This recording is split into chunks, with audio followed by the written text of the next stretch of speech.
Does culture matter to a small business? Today, I'm going to share a series of tips with you about why culture is so important and how you can create a strong, positive culture for growth, no matter what size your business.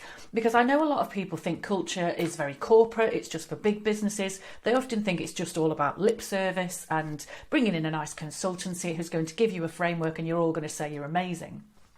But actually, culture is so much easier to develop proactively in a small business. And to me, it's far more important in a small business because actually in a big business, it largely is lip service.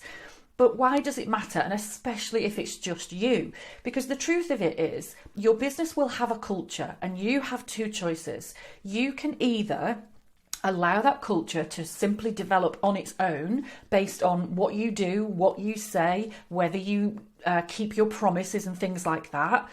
Or you can take charge of that culture and you can decide exactly what your business is going to be, what your standards are going to be, what your ethics are going to be, what you're going to tolerate within your business, and what are the boundaries and the standards within your business. So to me, of course, it's far better to be proactive about these things and to be really clear about, as I grow my business, what kind of culture do I want there to be here? What do I want it to feel like to work here? What do I want it to feel like to be a client here?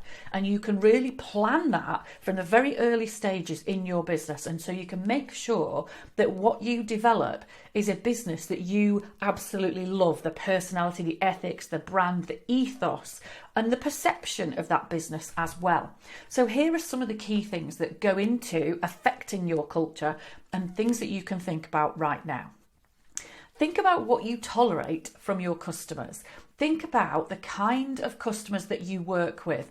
Are they all people who really value and appreciate you? Are they people who happily meet your deadlines, who pay on time, who treat you with respect? Are they people who make you feel that they get it and that they really value what you do for them? Or actually, do you work with some customers who seem to treat you as a bit of a transaction, quibble a little bit about whether it's dates or standards or, just having to pay you at all? And if you're tolerating those customers, then what happens is your business will develop a culture of tolerance and a culture of being pushed around a little bit and having slightly wishy-washy boundaries. And that is not a brilliant culture as you go forward for growth.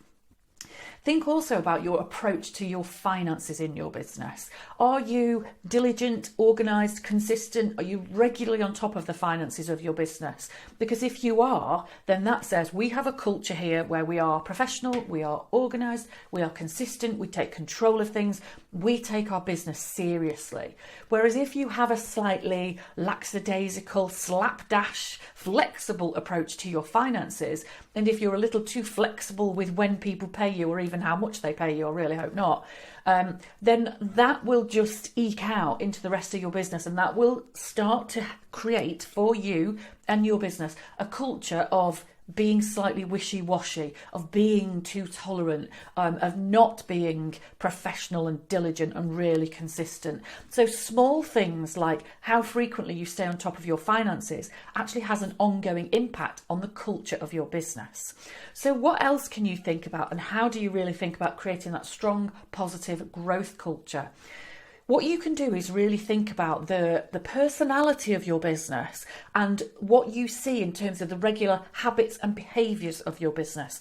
So do you see standards that are regularly adhered to? Do you see processes and procedures in place so that there is real consistency around how things are done and the customer experience?